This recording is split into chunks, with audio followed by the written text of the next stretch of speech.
Hello دوستو، آج آپ کو ایک ایسی دعا بتاؤں گا جو بہترین دعا ہے اور آپ کے بچوں کے لیے حفاظت کی دعا ہے کہ کوئی بھی زہریلا جانور اس دعا کے پڑھنے کے بعد میں آپ پر اثر نہیں کر سکتا۔ اگر کاٹ بھی لیتا ہے تو اس کا زہر آپ پر کوئی اثر نہیں کرے گا۔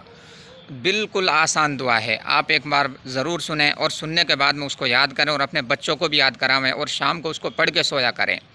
ایک مرتبہ اللہ کے رسول صلی اللہ علیہ وسلم کی خدمت میں ایک صحابی حاضر ہوئے۔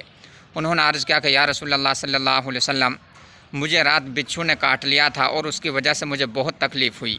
اللہ کے رسول صلی اللہ علیہ وسلم نے ان کو فرمایا کہ اگر تم ایک دعا پڑھ لیتے تو بچھو کا زہر تیرے اوپر اثر نہ کرتا۔ ان صحابی رضی اللہ عنہ نے عرض کیا کہ یا رسول اللہ صلی اللہ علیہ وسلم، وہ دعا مجھے سکھا دیں تاکہ میں اس کو پڑھ لیا کروں۔ اللہ کے رسول صلی اللہ علیہ وسلم نے پھر ان کو وہ دعا سکھائی۔ دعا بالکل آسان ہے، اعوذ بکلمات اللہ التامات من شر ما خلق۔ ایک بار پھر سن لیں، اعوذ بکلمات اللہ التامات من شر ما خلق۔ بالکل آسان دعا ہے۔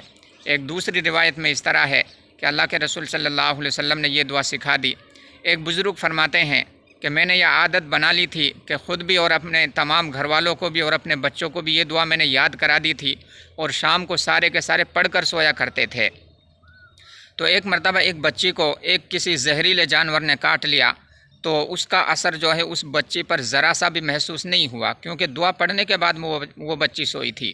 تو ہمیں بھی اس کا اہتمام کرنا چاہیے، خود بھی یاد کریں، اپنے بچوں کو بھی سکھاویں اور شام کو اپنے بچوں کو وہ یہ دعا پڑھا کر کے پھر اس کے بعد میں رات جب گزرے گی تو رات کے اندر کوئی بھی تکلیف دینے والی چیز یا زہریلا جانور ہم پر اثر نہیں کر سکتا، کیونکہ اللہ کی حفاظت کے اندر بندہ آ جاتا ہے۔